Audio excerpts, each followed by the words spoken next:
welcome to another episode of It's the Pictures. This is episode number 223. I'm your host, Evan Crean, and I'm joined, as always, by my co-host, Max Coville. Hey, Max. How you doing? It's Max Colville. Welcome to It's the Pictures. I like the enthusiasm. I mean, I think that will serve us well in this particular episode. But how you doing, Max? What's new? What's new? A quick jiffy jump to the dog vet. What was in store this evening? Yep. The new animal at home. She's already made a trip to the emergency pet place, so doing well there. She's fine for those That's at home good. who are worried. Outside of that, we've watched a few Toy Story movies lately. With the Toy Story 5 coming out, we watched Toy Story 3 and then went into 5. We haven't watched 4 yet as a family, which I'm probably putting off because I don't love that movie. Yeah, it's not good. You But bawled your eyes out after 3, and you're like, all right, let's just take a break. yeah, I'll talk more about 5 later. But Evan, I did that fun intro because we're planning to talk about the Jackass theatrical films. Yeah, I know. I've been trying to think of a clever intro where it's like, welcome to whatever. I'm Evan Crean and welcome to whatever this insert funny Yeah. thing is.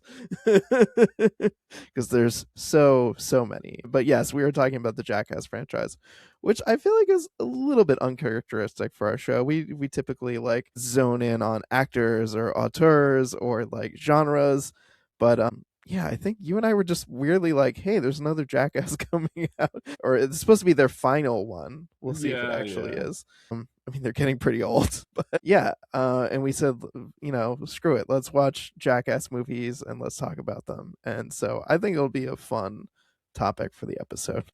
Yeah, I mean, it was either that or we'd have to talk about like another James Gunn movie, which, I want to see Supergirl, but Mm-hmm. this is just like more left field. And I think like the Jackass movies have seen like an appraisal over a period of time, right, Evan? Like Mm-hmm. it felt like they came out and people just declared that they were like straight up trash. And Mm-hmm. like eventually the tides turned and a lot more people saw maybe the outrageousness in them and kind of put like a qualifier on that. Yeah, I mean, we could talk about it more when we get into the feature, but yeah, there's something there about why people are so interested in seeing, first the Jackass TV show and then the movies, and why they've had such longevity. Like there's something to it. It's more than just, watching people fall over, get hit in the nuts, Like A lot of there's that something is there. definitely in there. Yeah, oh, for sure. I mean, there's a reason why America's Funniest Home Videos and shows like Ridiculousness on MTV, like I'd consider that like a, I don't know, a descendant of Jackass, are so popular. But yeah, I think there's something more there than just the funniness of watching people do gross stuff and get hit in the nuts.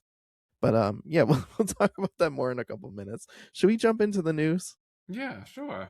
Yeah. I mean, I think this was definitely a surprising story that Google is investing $75 million in A24 to develop AI powered filmmaking tools. And I think this is surprising because, we've mentioned this before, that the filmmaking industry has had a very tenuous relationship with the concept of AI. And I know a lot of people are worried about it ruining filmmaking or, leading to even more AI slop, as people are calling it. And so it's interesting that Google is partnering with A24, but specifically this investment does not give Google access to A24's library or intellectual property or anything like that, but it's specifically to help develop tool for filmmakers to help kind of like accelerate the filmmaking process. Like one of the things that this article referenced on Variety was like, like storyboarding tools and like a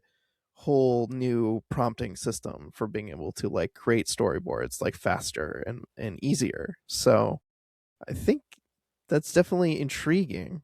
Max, what do you think about this? Yeah, I didn't read too much into it because, like, I think my brain turned off Google AI and A24. So I'm glad that you took the extra step Mm-hmm. and actually looking and seeing what the investment meant. Obviously, A24 has like kind of a reputation to uphold. I think like that's kind of like Mhm. the allure of the brand, if you will.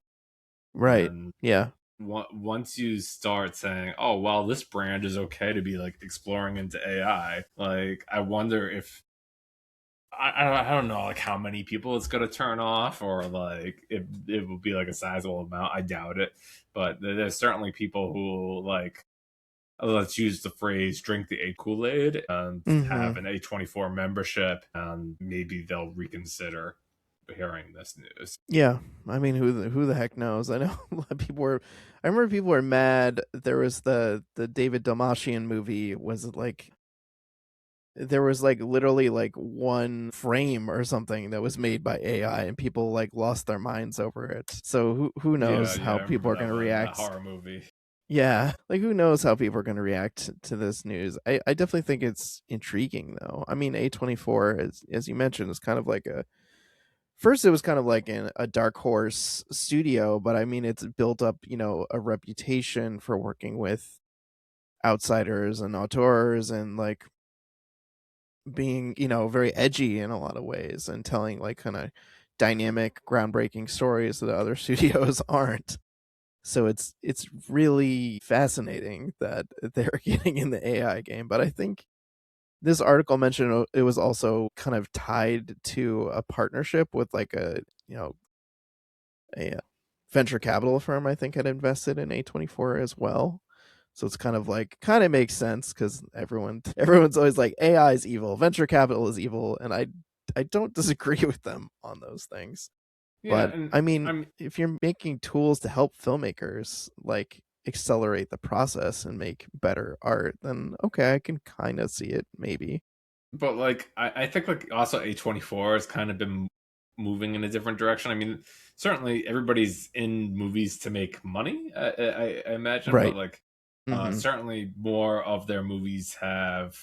I don't know if it's because they spent more money recently or that they're trying to just attract different attention, but maybe starting with Civil War, it felt like the movies that they were making were going to be like another step up. And they're trying to hit another market. Certainly, a movie like the drama, they heavily marketed that and Mhm. that and tried to make waves of that one. And now with the this article specifically mentions Backrooms and the success that Backrooms had. Mhm. Yeah, it's crushing it out there, and both Max and I think have been we mentioned this maybe last episode, been kicking ourselves that we didn't neither of us drafted it.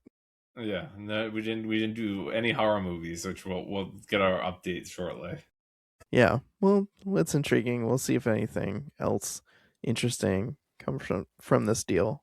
But one of the other items in our news here is that Criterion is going to be putting out excuse me. Criterion is going to be putting out a whole Stanley Kubrick collection. That's going to be all of his films and some shorts and everything 4K remastered, etc. A nice fancy looking box set. I'm just looking at some like preview images of it. It's like, this striking red cover and this like, big booklet with lots of like liner notes and various things in it. But yeah, this is a big deal, right, Max? Because Criterion doesn't really do this that often, right? Just do like a big, like I know they release individual films from, esteemed filmmakers, but they don't often be like create an entire box set around somebody. Yeah, no, normally maybe it's like once a year. It feels like they do something like Mm, this. Like there's like a Wong Kar Wai collection. There's an Ingmar Bergman collection. There's a Federico Fellini and Varda box set. mm, So they do have some where they try to collect the works of a director, but Criterion has kind of like piecemeal released some of the films on 4K already. Like they had Eyes Wide Shut on 4K and Barry Lyndon. And that very much felt like, okay, those would be in the wheelhouse of like something they'd be able to release, because mm-hmm. you would think there's no way that like the main studios would let something like The Shining or 2001 Space Odyssey like be released by Criterion, because like you can always sell those things, right? Right.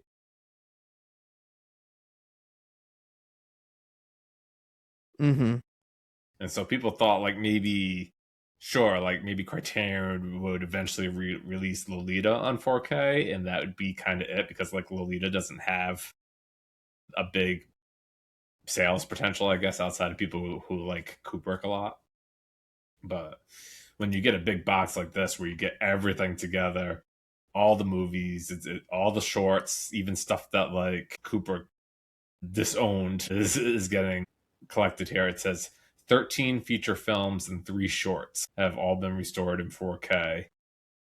I guess like the Criterion included that some of the highlights of the set include like an international version of The Shining, which I don't know what the difference is. I'd have to look into that, but I guess that's something that people, fans of The Shining, probably pretty interested in. Mm-hmm. There's also new commentary tracks for The Shining and for 2001: Space Odyssey, which the the the author who they got to do that track did this great book on 2001: Space Odyssey. So it should be fun to hear his track alongside that movie. And 2001 is one of my favorites. So yeah, it's promising to be like a 30 disc set. It is not cheap. They have it MSRP'd at like 600, and Woof. yeah, and so it's coming out October 20th. And traditionally, Barnes and Noble has a 50% off sale in November, so like 2 weeks later. For the low, So low price of $300, you can get this set. right. I mean, it's 13 films, but you know, it is $300. So to put it into perspective, I guess you could also get the Wes Anderson collection, and that is also list price of 500, currently available for 300 on Amazon. So Gee. yeah, that's I guess that's what these go for. Yeah. Too rich for my blood, friends. Kubrick $600 DVD sets. is one that I'll probably splurge for, and I think like Kurosawa would probably be one. If they like collected his works, they did in the past. Like I think on DVD or something, there was a complete Akira Kurosawa collection, Mm-hmm. but probably few and far between. Like I haven't bought the Fellini one because like although like I've seen like 5 or 6 Fellini movies, I don't necessarily love his movies. Yeah, I can't say I've seen a lot of his, but I feel like I've seen a couple and I just like, it's not really for me. All right, so All right, yeah, should we big talk deal about for our Toy Story cinephiles. I 5 guess news? sure. So as part of our box office game this summer, we're also reporting on weekends that are big for movies. It just so happens, which you know, we kind of expected that Toy Story 5 would do good business. We maybe didn't know like how good it would do. Mm-hmm. It says that Yeah.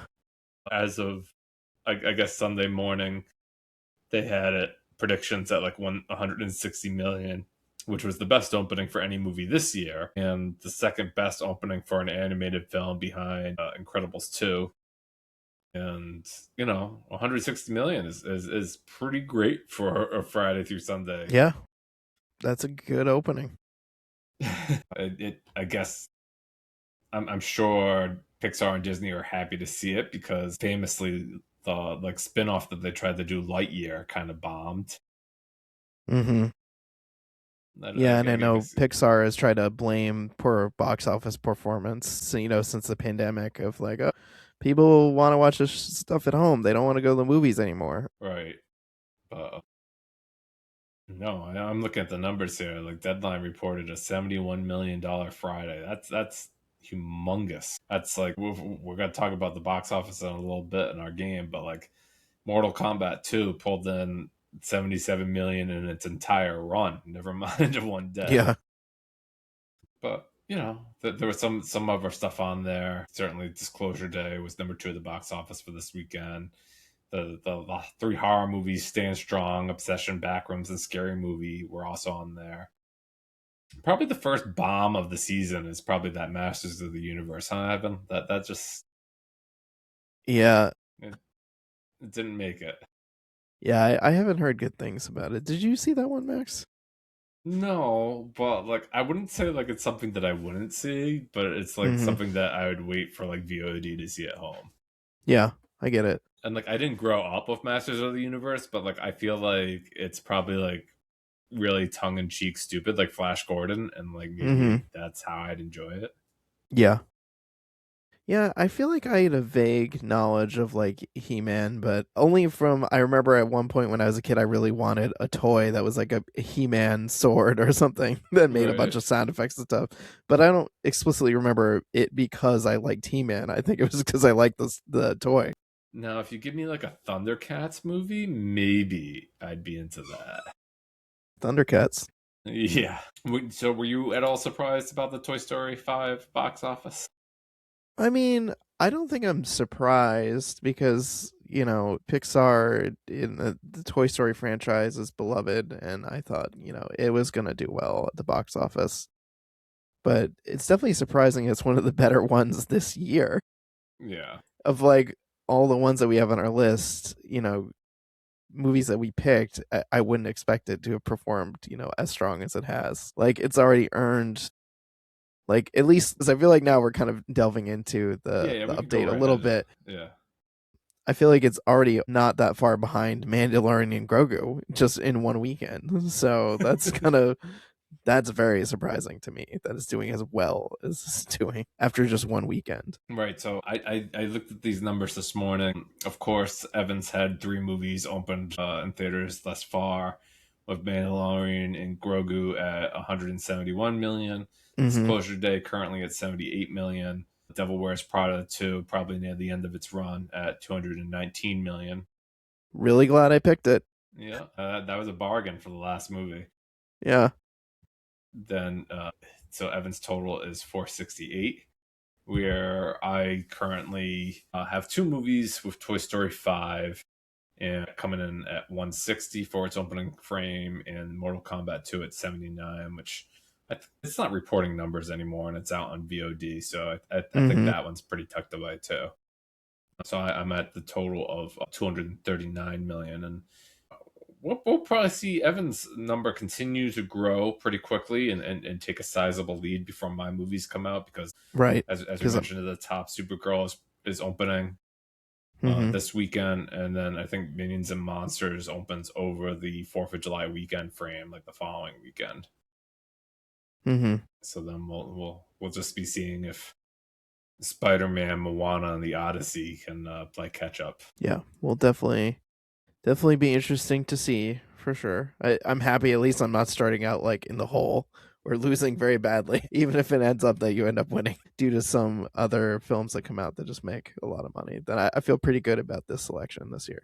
I think Minions and Monsters is going to do really good at three. Like I probably would have, if I was, I don't know if I was changing my lineup, but like maybe Minions and Monsters over Moana. Mm-hmm. But we'll see what they do. I mean, Wait, like, did you hear it? Sorry, I'm just thinking of it now. Minions and Monsters. Did you hear that George Lucas is doing a voice in that movie? no, I didn't. Apparently, he's a big fan of the Minions, so the guy he's doing a voice, I think, in the movie. Wild. But like, have you seen the trailers for this movie, Evan? Let's take a No. tangent on Minions and Monsters. It's like they've been doing it for every Minions movie since like Despicable Me 1. And it's just like I don't think the trailers have anything to do with the movies. They just like make like short stories that last 40 seconds long With the for the Minions, Minions. yeah, Yeah. makes sense. And that's They're their like they're trailer. cute, they're kind of silly. Let's make a thing, and that's enough. Yeah. Like before we when we saw Toy Story 5 in the theater the other day, they had the way they did like some of the promotion for Minions and Monsters is that they pretended that the Minions were queuing up the trailers, like Okay, the videos of the Minions putting the trailers on the screen would come up between every movie. kind of a smart idea, honestly. Yeah, Just like insert them in ways that you wouldn't expect them to be there, but they're minions. So you're like, oh, it's kind of appropriate that they're like running around, like climbing inside things and doing, just being, cute and mischievous. who would have thought that like these little creatures would like literally make an entire like movie studio, right? And yeah, it is mind blowing to think back to that first one, the first Despicable Me, and think that the minions have not only continued to drive, performance from that, but also they've like had their own spin-off movies in addition to that have made them so much money.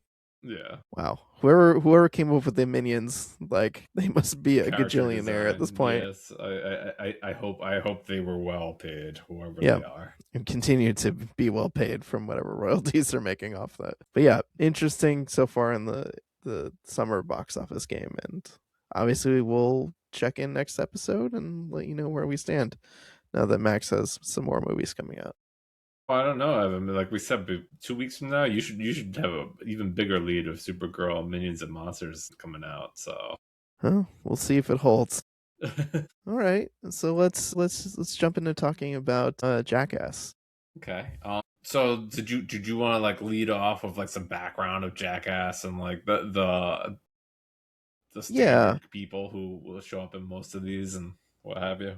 yeah. I mean, I don't claim to be an expert, but I know that I was just kind of skimming through Wikipedia and some of the stuff that I do know about how kind of Jackass came together. But it obviously it originated with a TV show on MTV in the early 2000s, ran from like 2000, 2001. There were like 3 seasons of the show. I mean, it's kind of an outgrowth of a couple of kind of like similar the things that were going on at the time. Like you have Johnny Knoxville, who was this guy who was doing kind of crazy like stunts and things in the big in like the mid 90s for apparently this like publication called Big Brother, which is like a skateboarding magazine. I mean, basically it all goes back to skateboarding. Let's just Yeah, start there. and we also have to make this big caveat that this was like before YouTube, because Right. like nowadays you can just go on YouTube and see people doing stupid stuff and Right, exactly. And we mentioned earlier in the show that you had like America's Funniest Home Videos and things like that, but those were more like isolated. Like here's a clip of a guy, man getting hit in the groin with a football, as the Simpsons so gracefully like joked. So it was like, one-off silly videos, but yeah, you kind of have like these skateboarders in the 90s doing these like insane, home videos of them doing just like ridiculous pranks and things like that. And so you kind of have like, this Big Brother skateboarding magazine where you had Johnny Knoxville and Jeff Tremaine, who's directed all the, Jackass movies, some of the other guys. And then in parallel to that, you had CKY, which was like these other skateboard prank videos by Bam Margera and his kind of like crew of people from Pennsylvania. And then they at some point just kind of came crashing together into what we know as Jackass. And yeah, I mean, these are guys that are skateboarders and goofballs and just people, like adrenaline junkies, like and people just willing to do insane things on camera. And yeah, I mean, like the show on MTV was a hit, and then they started making movies in 2002, and here we are, 25 years later, you're releasing what is promised to be the last of the Jackass movies. I mean, I guess we'll see, but also these guys have gotten old because this is 25 years later. I'm And sure the bumps aren't easier this time around. no, I mean, like, even watching the fourth one, which was 20 years of them doing Jackass, like, these guys have aged and time has not been kind to any of them, I don't think, really. And we've lost some people along the way too. Like, so we should mention that Ryan Dunn, who is one of the mainstays of Jackass, he died in 2013 in a car crash due to like reckless driving. Mm-hmm. And Bam Margera, who also I just mentioned, he parted ways at the sorry, during the last film, because apparently he had some clause in his contract where he was supposed to stay sober, and he could not do that, and so they ended up firing him from the movie and from the group. And there has been some like legal battles that have been settled, but he's no longer part of Jackass, which I did not realize until we were doing this episode. And I was like, hey, what happened to Bam? Like I literally googled like, why did Bam Margera leave Jackass, and then found this whole like sub thread of what happened.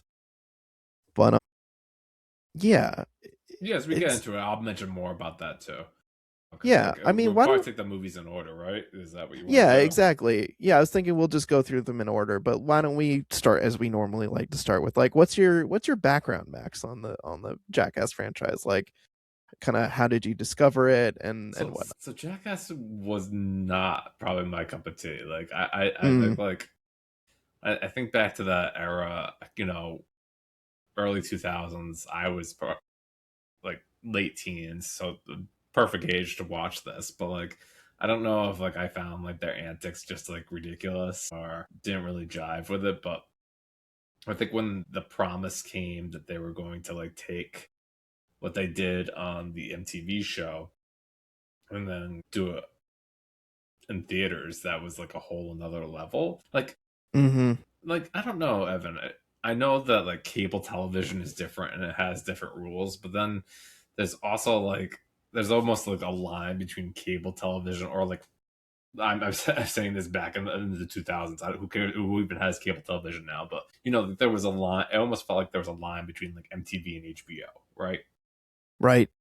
It's like although like MTV was cable, it wasn't really. It couldn't do what HBO would do, and Right. Yeah, it would do different stuff that was kind of edgy. Like it has stuff like Jackass and other types of shows, but that were like still in like edgy, but in a safer way than something like a premium channel like HBO, which would have like nudity and cursing and stuff like that. right, I guess the best way to put it is like they had a softcore like soap drama show on MTV called like Undress or something that would Yep. play late at night. Yeah, And I think like Pedro Pascal was in an episode of that, by the way. yeah, I think like like some of the Power Rangers were in it too. But like yeah, MTV would run that where it's like HBO you would get like straight up like pornography movies. So there was definitely like a difference. But like once Jackass could go to the cinemas, like all bets were off. Yeah, no, I mean, I think they put out this first film, and it really Jackass really became part of like the zeitgeist at the time. It's like if you might have maybe watched the show while it was on. I don't really remember watching the show much at all when it was on, but I remember the name Jackass and people were like, you gotta watch this stuff. This is doing craziest things. And, I had some friends in high school that were kind of skateboardy punk guys who had delusions of thinking they could do silly videos like this too, although nothing is insane as the things that these guys did. But I remember that was kind of like my gateway into watching this, like guys who I know who really liked CKY and Jackass and all these like insane videos, like you said, in the time before YouTube. So it was either you were like getting this on DVD or you were watching the show or, seeing Jackass the movie. And yeah, I mean, then from there, it's like it's a whole franchise. Like every couple of years, they were putting out new ones. It's like 2002 was the first one, 2006 was the second one, 2010 was the third one. And then, 2022 they waited a little while to make the fourth one, and then they put out these like point fives where they like do all this like behind the scenes stuff and additional footage to kind of like keep people plugged in with it. And I think Johnny Knoxville is really the only one who was like doing other stuff that anybody noticed. Like I think Bam Margera was like trying to make his own stuff, and like there was a lot of like spin-off things from this. Like there was shows like Wild Boys and things like that where they're just like taking some of the people like Steve-O and Bam and giving them their own show to do Yeah, like their own weird stuff. I think that I remember like Bam Majera had his own show where he was just pranking his parents all the time. Like I know like him pranking his parents becomes like a norm in the Jackass movies, but like Yeah, it's I kind think of there a was I think there was like a show almost dedicated to that. yeah, I wouldn't be surprised. It's definitely a through line throughout at least the three films that Bam Margera is part of him pranking his mom and his stepdad Phil. And yeah, it's I mean, honestly, some of the stuff that they do to prank them is some of the funnier things, I think. And the fact that they didn't kill him for doing some of these things, like he does some messed up stuff to them Yeah. throughout these films. But yeah, it's really interesting that it's had this longevity. It's had these like spin-offs, like in them Johnny Knoxville does this character where he plays like a gross grandpa kind of guy, and that's even been its own, Jackass presents Bad Grandpa. And so it's like, man, I Yeah, guess when I was watching this stuff, I never thought I never thought it'd be 2026 and I'd still be like talking about Jackass at this point. Right, and like Johnny Knoxville has definitely become like the face of it all, right? And so Right. maybe that's like why this could be like the last Jackass, is maybe if he decides ultimately that he's done, and like maybe the thought is without him as like the ringleader that like everything would fall apart. Not that people can't get together to do stupid things, right? But Right. it's like this is like I'm Johnny Knoxville, and this is Jackass, and like it's almost like synonymous with him, and like Exactly. and I mean, he's gone on. I mean, like I guess he's been a host like on like a Fear Factor or something, which like makes perfect sense for him. But Mm-hmm. Yeah, he's done other acting, other gigs, like he's on, podcasts and things like that. I think he's has more versatility right, out there in the world than just being known for doing like gross, stupid shit on camera, like some of the other guys have done. And like, in the group, certain guys have like their own kind of shtick that they do, where it's like, Chris Pontius is the guy or Pontius is always like taking off his clothes and wearing like, yeah, speedos and thongs. G strings and doing stuff with his. It's like I feel like there's a broad spectrum of them doing stuff with their dicks and their butts throughout, but I feel like Chris Pontius is like definitely the one that's like probably doing the most stuff with his dick and his butt than anybody else. Like I think the fourth Jackass, like the intro is like him using his penis and balls as like a Godzilla creature that's terrorizing the city. Yeah, But yeah, I guess why don't we go through some of the movies and talk about, the stuff that's memorable, the stuff yeah. that grossed us out. So the first movie opens with like this like really fun sequence where they're all like in a shopping cart getting like shot Yes. at with cannonballs, and like Hmm. that's such a memorable way to open the Yeah. entire franchise. Yeah, it's kind of hard not to think about Jackass without thinking of a shopping cart and guys doing dumb stuff in shopping carts. I feel like that also is kind of synonymous with the Jackass brand, is like the shopping cart thing. Right. So I kind of love that, and I think like even for this upcoming fifth movie, they'll like they have it like on the poster or something like that, bring back the shopping cart memories. So that was great. One of my all time favorite sequences, if you will, across all the Jackass movies is this sequence where they have like turning Japanese playing in the background, and Hmm. specifically like I guess like Jackass one, they spend a lot of time in Japan, Yes. and it's just like fun watching them like run around in panda outfits, like doing like chaos. And it's not like to the level of some of the stuff they do, which we Hmm. go into like how gross. Like maybe we'll go into like some of the grossest ones of each film, but like it's not like they're going into like a department store and shitting in public like Yeah, display shitting in it. toilets. Yeah, yeah, going into a hardware store and shitting in the toilet there, like Dave England does. Yeah, yeah. Yeah. Like, for me, I often like the pranks that are like the more harmless ones that they do, like the one you're describing where they're just dressed up as pandas and they're going like hitting each other and creating chaos, and just innocent bystanders are just like looking on thinking like, what the fuck am I even watching right now? What is going on? That's, I think, really where Jackass thrives for me, is those moments of like chaos and unpredictability and like normal people going about their lives and just the like what the fuck of it all. Like, what is going on? What am I witnessing?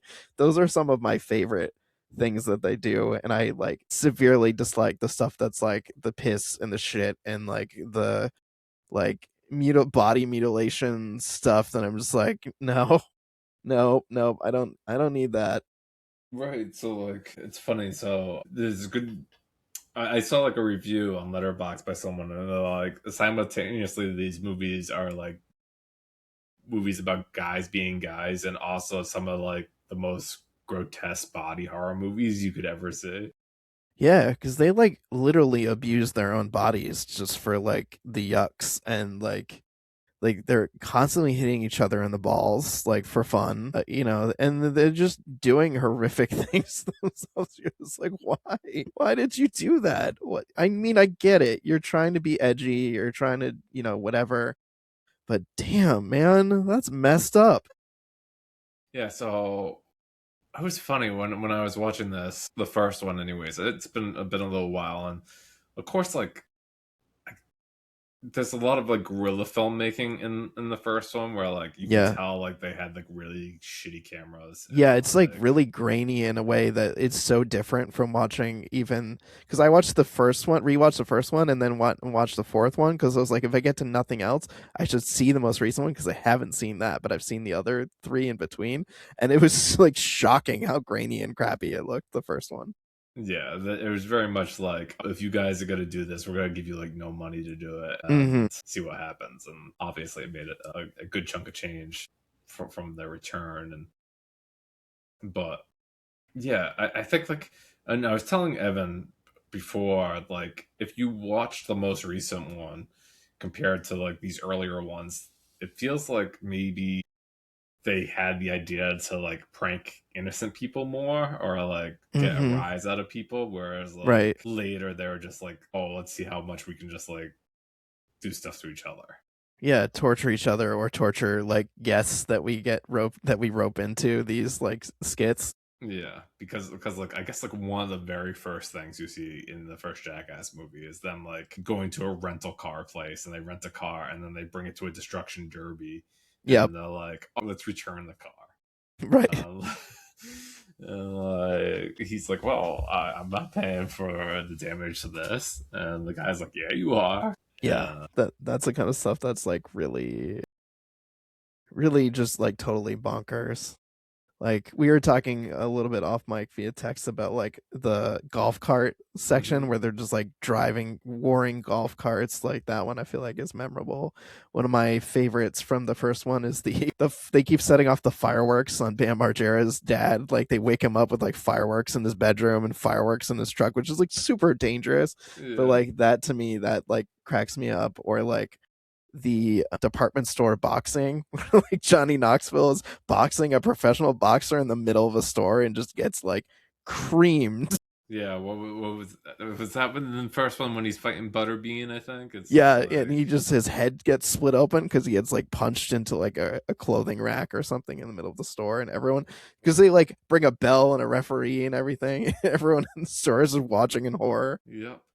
But like, yeah, those are some of the fun ones, and I also like the ones where they do like when they try to do like stunts or like try to like mix science into it and like see if they could Hmm. do it based on like science things. I don't know so much about like let's shoot each other with like pellet guns and see what happens. Right, yeah. When they're testing the like the non-lethal weapons in the first Yeah, one, where they're getting hit by all the different like ugh, that part's hard. I know you and I both talked about the paper cuts thing where they're getting the paper cuts like on their yeah, tongues and between the webbing of their hands. yeah.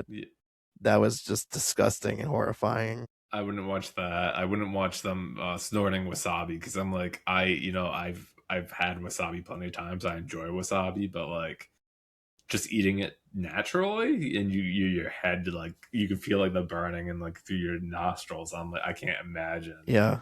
That one's pretty gnarly. The piss snow cone where I think Yeah, it was it Dave England eats his own piss in a snow cone. Like that stuff to me, I'm just like I could do without. Or Ryan Dunn sticking a toy car up his butt and then going to like get it an X-rayed at like X-ray. a doctor.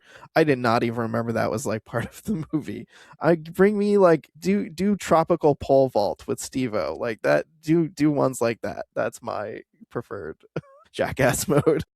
So yeah, I think like I still like the first one quite a bit, even though like it has like three or four kind of gross out scenes that like I could do without. But like I feel like they were just so I don't know free or like trying to just see what Mm-hmm. sticks, and like there was like very little like engineering going on to it. Yeah, there's not a lot of polish to it. It still feels very like guerrilla, very edgy, very like we don't know what the fuck we're doing. We're trying a little bit of everything. You know, we're doing a little bit of like the old people makeup. We're doing a little bit of this, a little bit of that, trying to find their footing, like you said. We're throwing in like Tony Hawk and Matt Hoffman into things because apparently Tony Hawk was big in the CKY stuff, which I didn't realize. And it was like I always knew he kind of like him and Matt Hoffman would pop up in these, but I didn't Yeah, realize that like his involvement in some of these prank videos went all the way back. yeah, it's fun. It's fun to see people like that show up in these movies. And you're like, what? What are they doing here?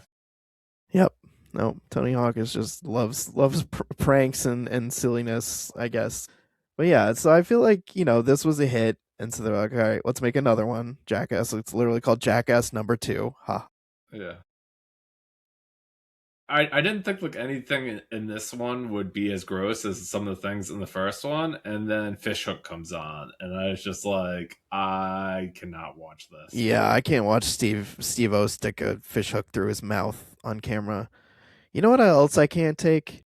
Dave England literally eating cow shit. That to me was quite bad. How about that wasn't terrible, but like I thought it was worse when they were talking about like masturbating a horse and then like drinking the horse's The like horse cum, yeah, yeah. and saying like, "Oh, that's such a big load" and everything. That, like, drinking, I'm like, please, God, no, you don't have to do Yeah. this. Yeah, I know. Two things I'm immediately think of. One, I forgot to mention with the Steve-O wasabi thing. It's interesting to me how many gross things the Steve-O does throughout these films that he immediately starts vomiting from. He does them and immediately starts vomiting. The wasabi thing included. But also while we're talking about the horse cum, there's a fun callback to that. The fourth one where Chris Pontius drinks pig cum and says, I like the pig cum better than the horse cum. And that to me was actually like an LOL, even though it Yeah, was fucking disgusting as yeah. Mentioning Steve-O throw up. I guess there's like a quick one near the end of two where he's like wearing this like almost like a underwater scuba mask, and the guy farts into like a pipe right into the mask, and I'm like, and he that is immediately starts vomiting. yeah, Yeah, yeah. When Preston Lacey, yeah, he actually shit into the pipe. yeah, They show later that he took a shit.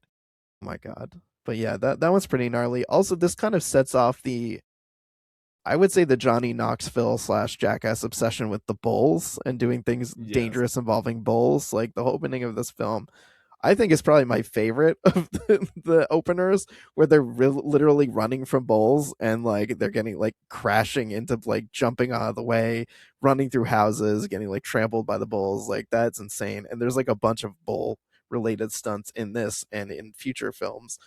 Usually Johnny Knoxville being the one to bear the brunt of getting hit by the bull. yeah, which is crazy because like they said like in the fourth one he got like really like totaled by a ball.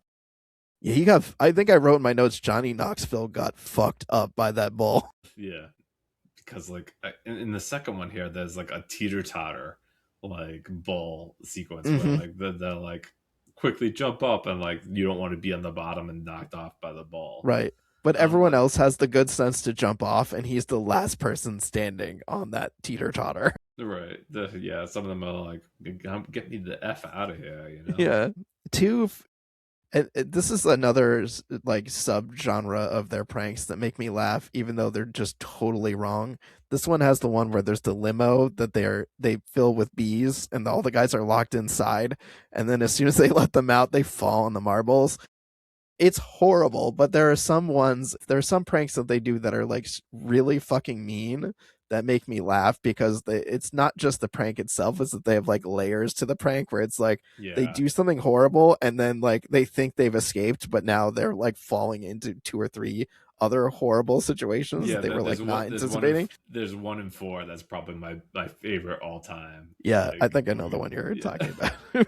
But yeah, there's yeah, and there's like a meta-ness at points to it. Like I wrote this quote I think from the second one where Bam Margera says, "I'm a fucking skateboarder and I'm getting shot." It's like yeah, like you like really, and like I think there's a part at the end where he's like, "God, I hope there's not a Jackass 3," yeah, because it's yeah. like they really are really putting their bodies on the line and really hurting themselves. And I know it's like a lot of this is especially like in two and three like are their own ideas. Like Bam Margera talks about it, the fact that he like draws ideas and like faxes them to people and they show like an example of one of those ideas, The, but still.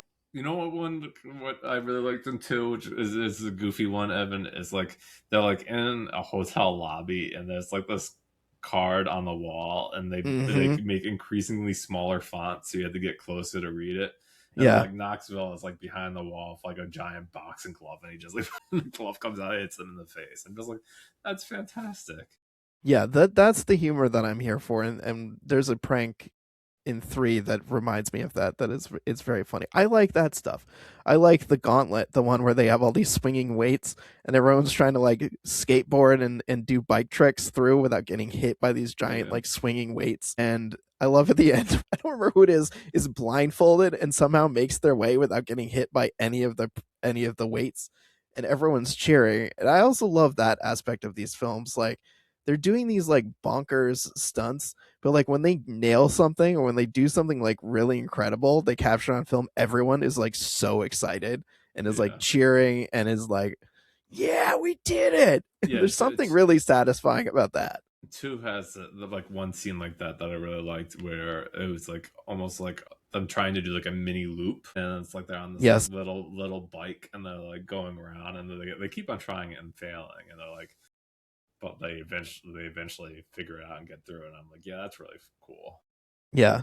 That's one of my favorites too. I very much enjoyed that. I did not enjoy I liked the idea for the prank of having Danger Aaron pretend to be a terrorist and then like Yeah, that went have on way too long. Jay Czekasander from Super Troopers is the cab driver, and they like have him pull a gun on Danger Aaron and make him think like this guy's actually a guy with a gun who's gonna like take him out. But I'm like, it's fucking disgusting that they like shaved all their pubes and like made him like wear the pubes as like a beard for his like Yeah, and one of the terrorist guys outfit. had crabs, and he's just Yeah, I'm like, just like, that's just disgusting, like horribly, horribly disgusting. Like you didn't need to go there. You really didn't need to do that. and one of the guys is like, oh yeah, I haven't showered in a week just for you, and like, ugh. Yeah, But then that's two, the kind of gnarly stuff. Like, ugh. then two ends with like a musical note, which was kind of funny. Yeah. I think one thing that was surprising about going back and rewatching these. So I remember that Rip Taylor is in 1, 2, and 3 at the end where he's like, doing whatever, just like rambling. I feel like the endings, I thought I remember them being more climactic. Like I thought I remember them being more like epic. And I feel like most of these I was kind of like, I feel like they went out with like a whimper instead of a bang. Yeah. Well, you know what's another thing that made me like realize like what these movies were going for, and maybe like they did this on purpose.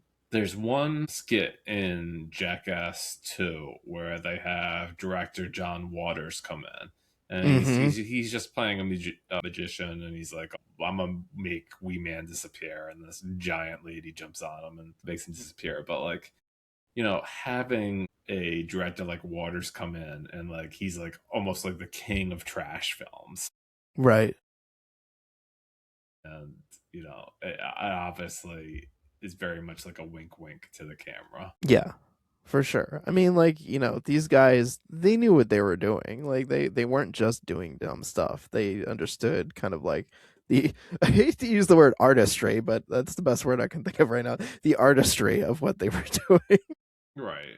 I mean, a lot of this stuff goes back to like silent film. If you go back to like Chaplin and Lloyd and other silent comedians of the 20s and Hmm. 30s, and like those guys put their bodies through hell for entertainment. So Yeah, no, totally. I mean, even at the end of 2, there's homage to Buster Keaton, like right when the house falls down around Johnny hmm Knoxville. you're right. So yeah, it's not just guys doing dumb stuff, as we keep saying. Should we move on to Jackass 3? Yeah. So this one is probably the one I've only seen this one once, and you said you had the most fun memories of this because you actually saw it in the theater in 3D. I did, yeah, yeah, and I was like, Jackass 3D, I gotta go see this. You know what I mean? Like it's a Yeah. gimmick, but like a crazy gimmick. And yeah, I mean, obviously watching it at home, rewatching it at home, I didn't get the 3D effect of it, but when I saw it in theaters, yeah, it was hilarious because they're like playing up the stuff that looks really hilarious in 3D, like dildos flying, in slow motion and all these like slow motion things of people getting like punched in the face. Like they have what they call Rocky, where it's like Bam Margera runs over and throws water in someone's face and then just like hits them with like a right hook with a boxing glove, and you like see their face getting like smushed in slow mo. All this stuff I thought was very funny in 3D, as was the whole intro with Beavis and Butthead talking about the 3D and Beavis punching Butthead in the face. Now I know you're like mostly like turned off from like the really like, or at least since this conversation, the really like graphic like, I don't know, body stuff. Like, what did you think Hmm. about? If I remember the end of three correctly, like, isn't this like they're in the porta potty and it, like kind of like they kind of like shake it up or something like that? Yeah, there's a few really gnarly ones in this. And I was saying I can't remember if I said this on mic or off, so listeners forgive me, but I think when I watch these, I keep thinking to myself, it's not that bad. There's not as much gross stuff as I remember, and then like I just get hit with like a tidal wave of just disgusting stuff. Like, oh no, it actually is as bad as I remember. Like this one, they had one called Poo Cocktail Supreme, where Steve-O was in a porta potty that they like launch into the air and just shit is everywhere and everyone's like vomiting because there's just like shit spraying all over the place. It's like stuff like that. Like, oh, I can't, I don't need to see a pig eating an apple from Preston Lacey's ass and other various just horrifying, gross things. But yeah, three had some, or yeah, Dave England's his shitting volcano that he was doing, where like his butt was like an erupting volcano. Yeah, I mean, like I don't think anybody likes those ones, but like I think there was like one in Jackass too, where like you're just seeing like this bathroom scene and like all of a sudden there's like poo coming out of nowhere, and I'm like, I don't need to see that. Right. Yeah. I did think it was funny in the first Jackass when Dave England was supposed to go shit in the toilet at the hardware store and accidentally shit himself before he was supposed to do it. And they were like in the car and he's like, "Oh no, I accidentally shit myself." That's funny to me. Yeah, That cracked me up. But yeah, 3 has some ones that I really thought were so funny. Like the one where they had the giant hand, they were calling it the high five, where guys would be like walking in and just get hit with this giant hand and go like flying, and they had Danger Aaron carrying a tray full of soup. They somehow convinced him to carry a bunch of soup, and he just is slapped with the hand and goes flying, and the tray breaks and the soup goes everywhere.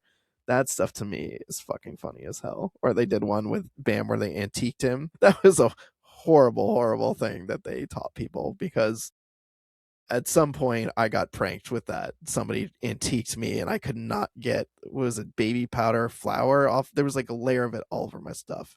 And it was so fucking obnoxious. yeah. I don't know. Like I've only seen three once, so I'd have to watch this one again. I don't know. But what do you think about three? Do you still think it's one of the better ones, or do you think that's just nostalgia, or how do you rank these? Is I think like it'd be difficult to rank them unless you individually took the sequences out of order and like you were Mm-hmm. to assign a number to them, and then you were able to like Right. take the average of the best skits of each one. Yeah, that would be that sounds very scientific for something that feels very unscientific at times. But yeah, I don't know. I think I recognize that three has some nostalgia factor. So I think probably for me it might be like 2, 1, 4, maybe if I were to like rank them. But it's tough because like there's just a lot there to consider from all of these different things. And 4 is like kind of weird onto itself, and we'll talk more about it in a minute. But like they also introduce a bunch of new people. They like add a bunch Hmm. of new people, like the Jackass, the Next Generation. um, but yeah, like I don't know, 3. There's still some like the what do they call it? Electric Avenue. That one to me is one of my all-time favorite Jackass skits, where they're like convicts trying to escape through a hallway with like swinging cattle prods and tasers. That to me is one of the funniest things. I can't stop laughing because it's so insane and so horrible that they're just like trying to dodge cattle prods and tasers and just getting electrocuted the entire time.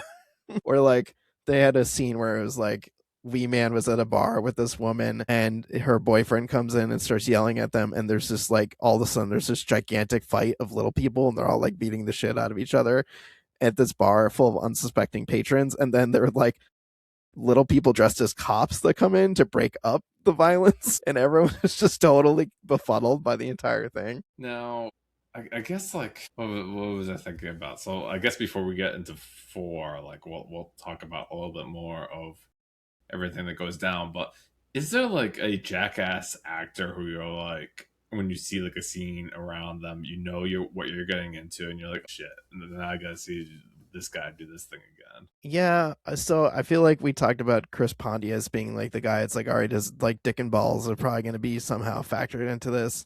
I feel like similarly, like Steve-O, you're like, okay, it's going to be something probably gnarly that's going to happen.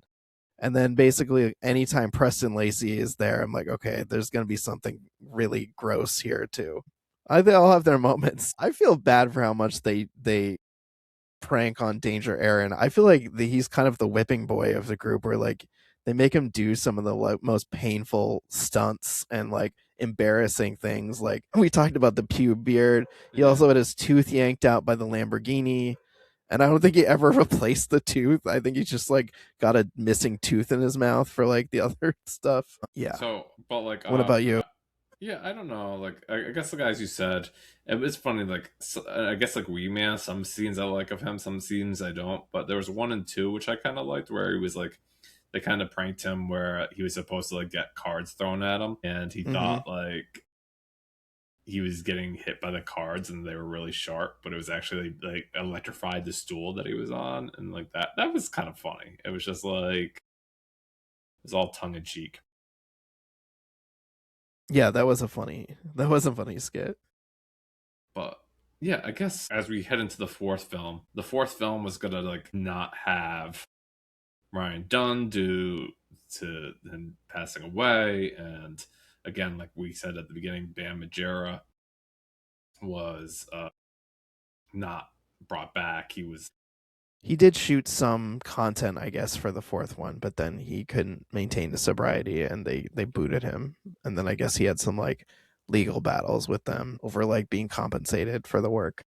yeah, he'd I guess like I'm looking up this like fandom wiki of it, and like at some point like he expressed disdain for like Jeff Tremaine, Johnny Knoxville, and Spike Jones before asking his fans to boycott the film. And I guess like in May of 21, Tremaine filed a temporary restraining order against Bam.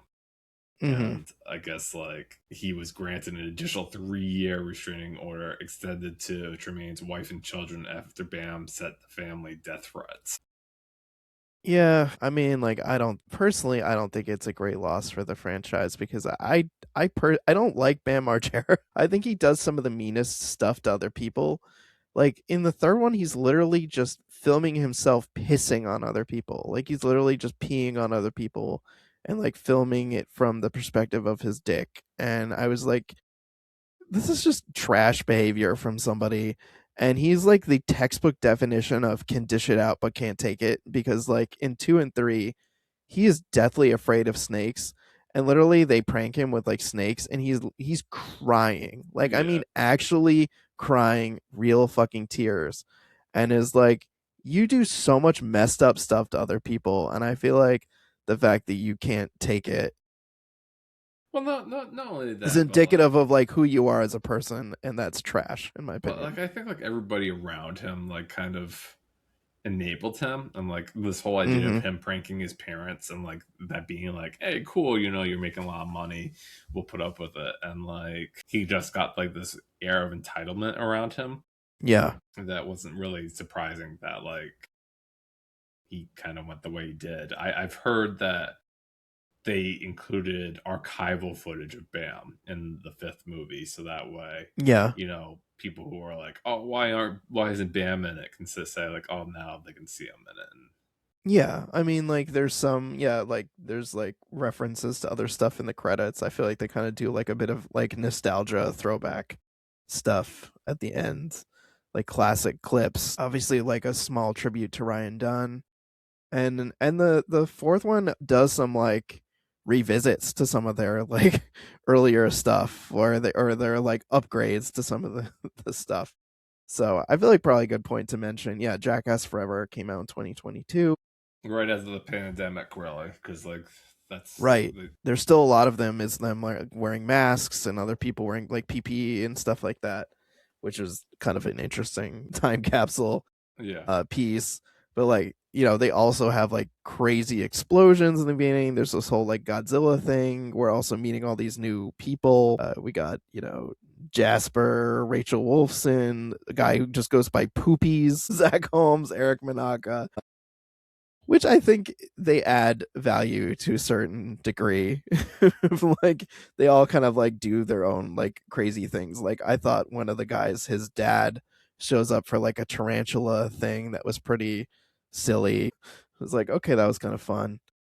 But So yeah, yeah, I was alluding to one of my favorite sequences, and Evan like kind of says like he likes these sequences that like start off with something and then like lead into something else, and right. this textbook for that because like I guess they have this idea where they're gonna like have these guys sit in a room and like this other guy's gonna like show them like a snake, Yeah, like rattlesnake.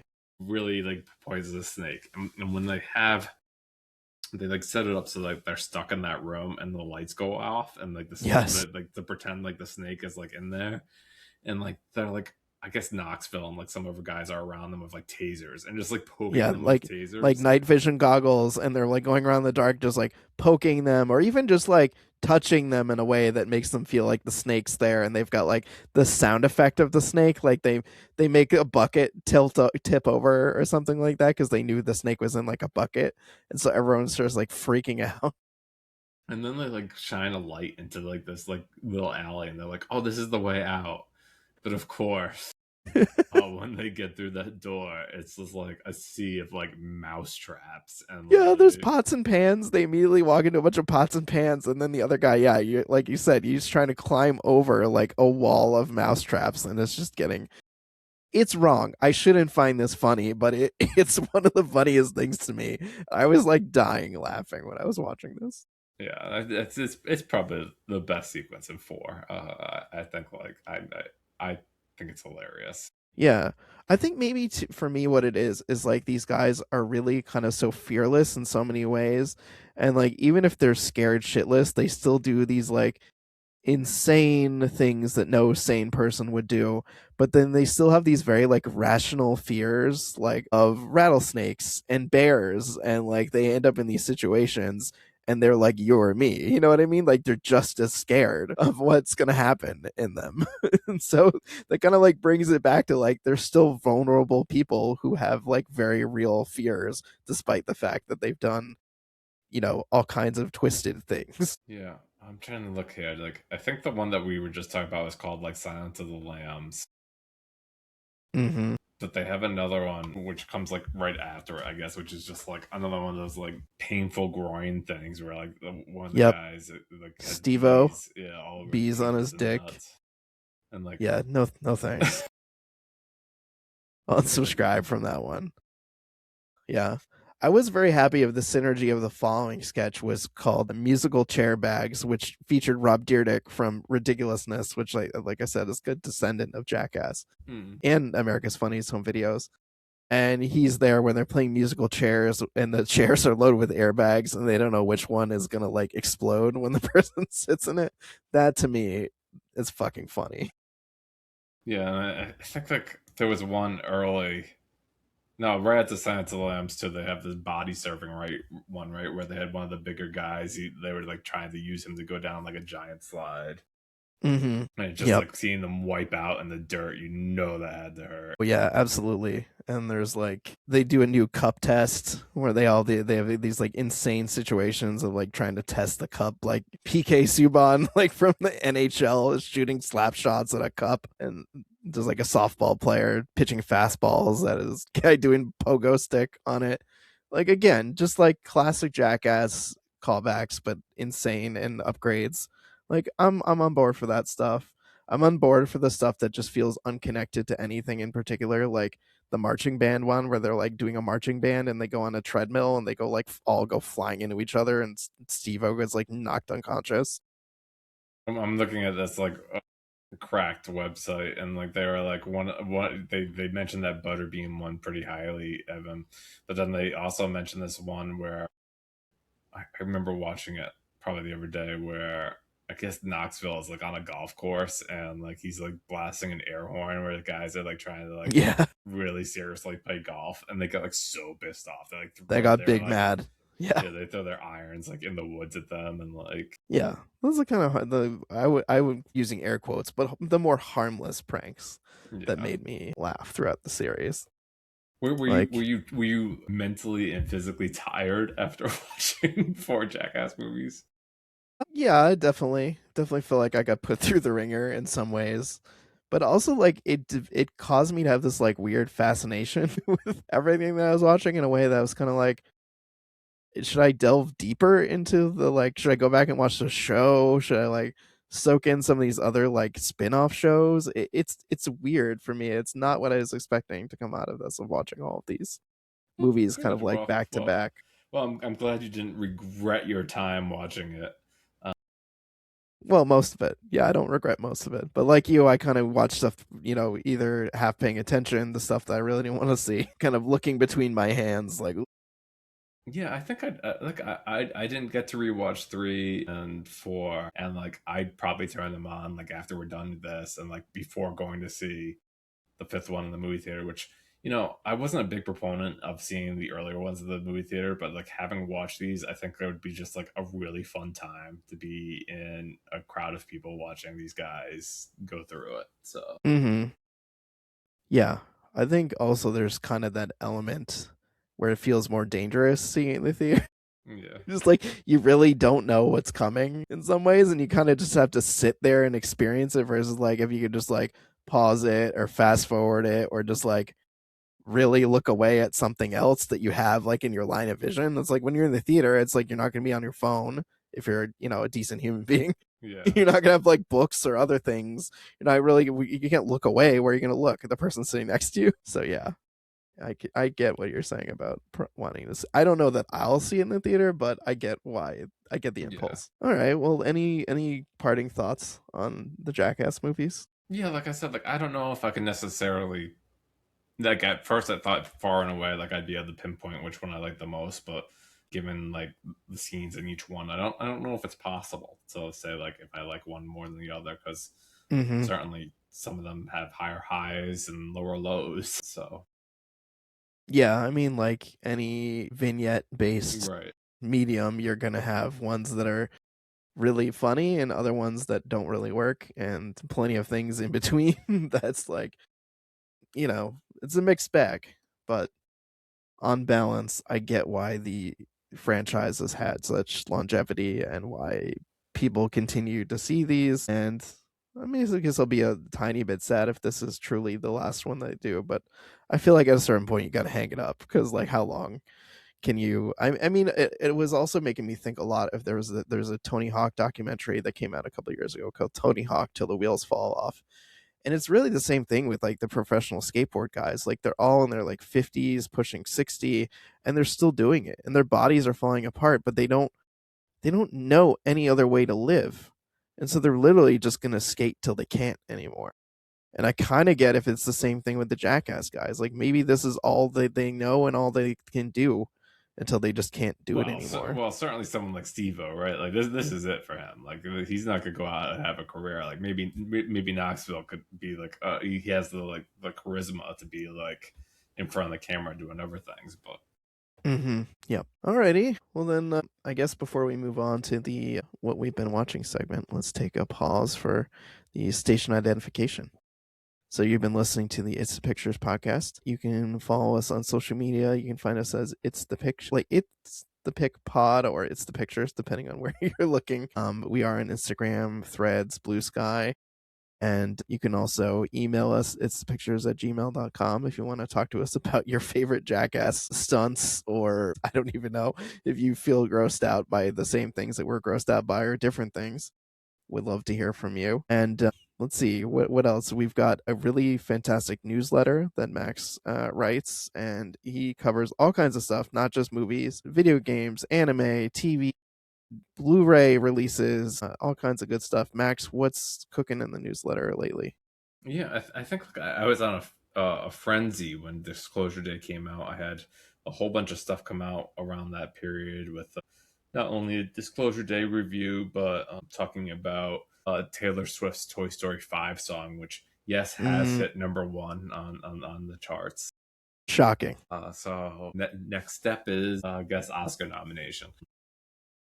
But I plan to do a review of Toy Story 5. Maybe by the time this is up, you'll have already had the opportunity to read it, and other stuff coming down the pipeline soon. We have another big Criterion sale coming up soon in July, 50% off Barnes and Noble. So I'll probably list out some of the movies that you should grab during that sale that have come out earlier Mm-hmm. this year. And I don't know. Continue the good stuff, right? Yeah. Hey, is there a way to become a Criterion like referral partner or something? I feel like that's something you should do for the show. Like use, it's the pick. It's a promo code or something like that. Yeah, that'd be great. I mean, Criterion, if you're listening, I'm game. But yeah, Evan, if they want to follow us on social media, they can always follow me on Blue Sky. You can search for Max Colville, maxcolville.com there. You can follow me on Letterboxd, MH Colville there. Those are the two places on social media I'm most active these days. How about you, Evan? Yeah, I can't say I'm the most active anywhere these days, but I do keep an updated letterbox, so you can definitely easily follow me there. And I do have like Threads and Blue Sky and Instagram. I'm trying to do better about bringing those back online and trying to post to them more often.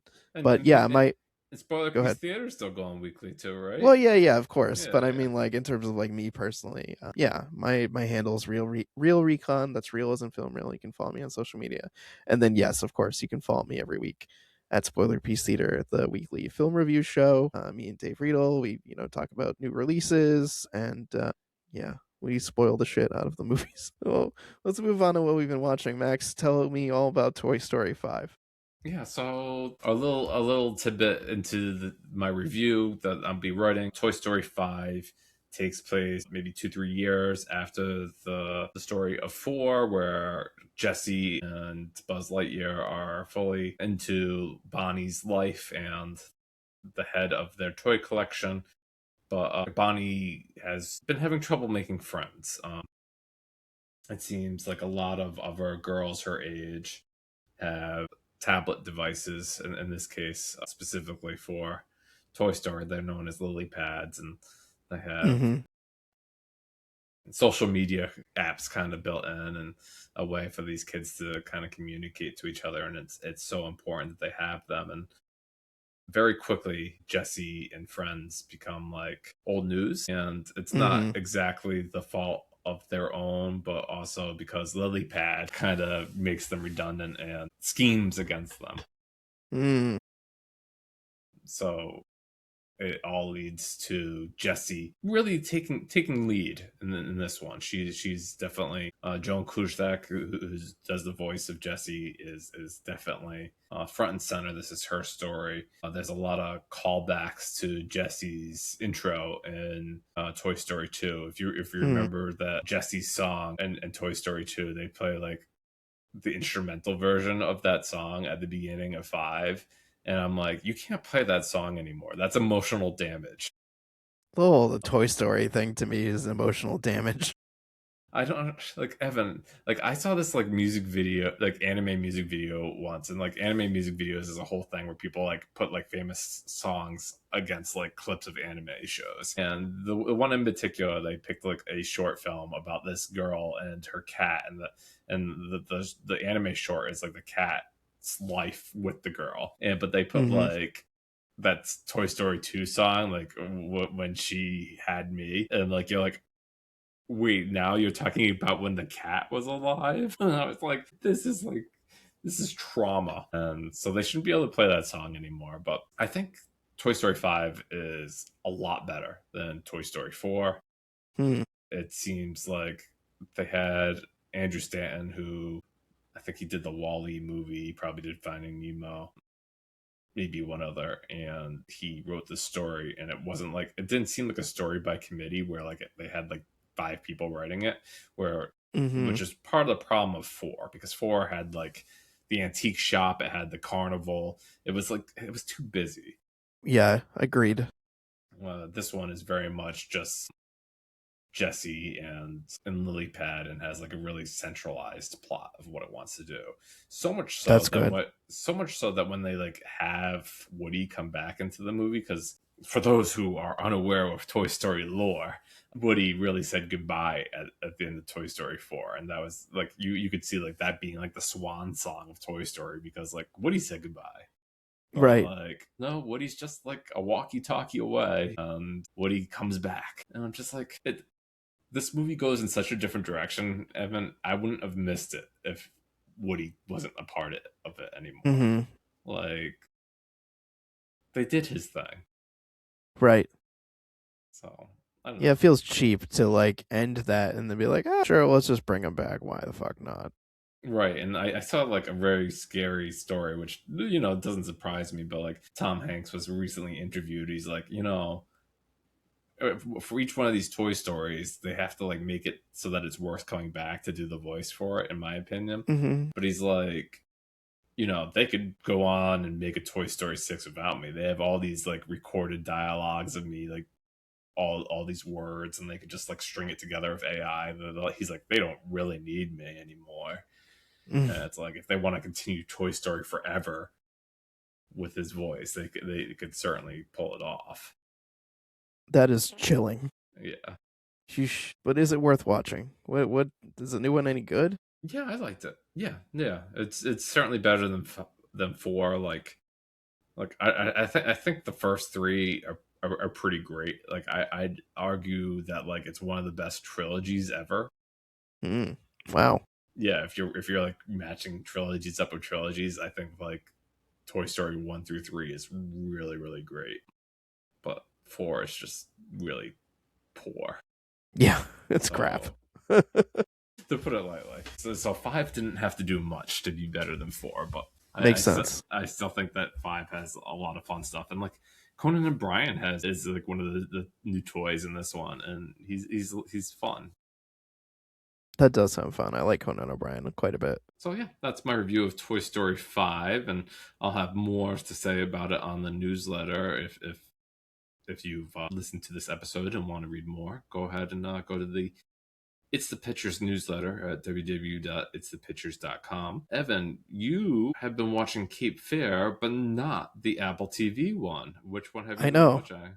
Shocking that I haven't been watching the Apple TV. Don't worry, I'll get to it.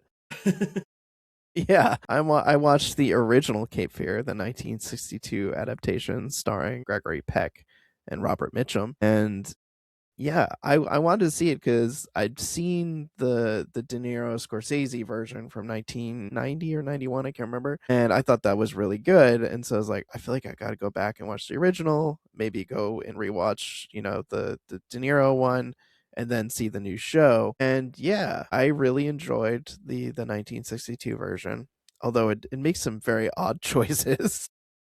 Like procedurally it does some weird stuff, like legally some stuff that doesn't make a lot of sense, and there's some very questionable like editing and transitions in it, but Robert Mitchum and Gregory Peck is an excellent matchup between the two. And then, so for those who aren't familiar, it's a story about a lawyer who is stalked by this guy who he helped put in jail, not through the law or a case that he worked on, but he was a witness against the guy.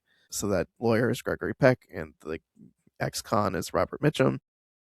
And yeah, Robert Mitchum just like shows up and starts stalking Gregory Peck and his family and keeps doing like threatening stuff, but in a way that's kind of like there's no like hard proof that he's doing what he's doing, like other than just like being a nuisance. And there's a build up obviously until he like actually goes after Gregory Peck's wife and daughter, and by that point Gregory Peck is like ready to like take him on.